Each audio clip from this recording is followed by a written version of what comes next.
আসসালামু আলাইকুম ওরহমতুল্লাহি ওবরাকাতু। আশা করি আপনি ভালো আছেন। গত সবকে গত সপ্তাহে আমি আপনাকে মুখস্থ করিয়েছিলাম মসজিদ থেকে বাহির হওয়া দোয়া। এখন আমি আপনাকে মুখস্থ করাবো। আজ আপনার সবক হলো টয়লেটে প্রবেশের দোয়া। আপনি যখন বাথরুমে যাবেন, তো অবশ্যই বাথরুমে যাওয়ার নিয়ম আপনি জানেন যে সেখানে আপনি বাম পা দিয়ে প্রবেশ করবেন।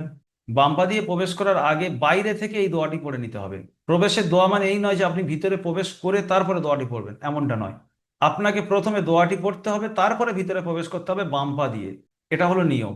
সেই দোয়াটা কি, প্রবেশের আগে যে দোয়াটি পড়বেন, প্রবেশের দোয়া মানে আমি বুঝিয়ে দিলাম যে প্রবেশের আগে পড়তে হবে, প্রবেশের পরে নয়।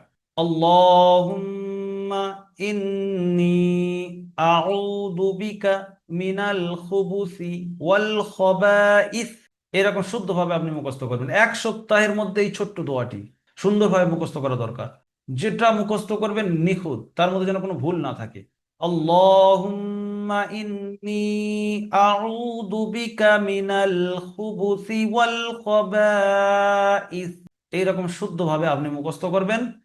ধরে ধরে আমি বলে দিচ্ছি, আল্লাহুম্মা ইন্নী আউযু বিকা মিনাল খুবুসি। খুবসি বলে অনেকে, খুবসি নয়, খুবুসি। ওয়াল খবাইস। আশা করি আপনার বুঝিয়ে এসছে। সুন্দরভাবে এই দোয়াটি মুখস্থ করবেন এক সপ্তাহের মধ্যে। সামনের সপ্তাহে আবার টয়লেট থেকে বাইর হওয়ার দোয়া মুখস্থ করতে হবে। এই সপ্তাহে এটা ক্লিয়ার করে নেবেন এবং সাপোর্ট অ্যাডমিনকে অবশ্যই শুনিয়ে দেবেন।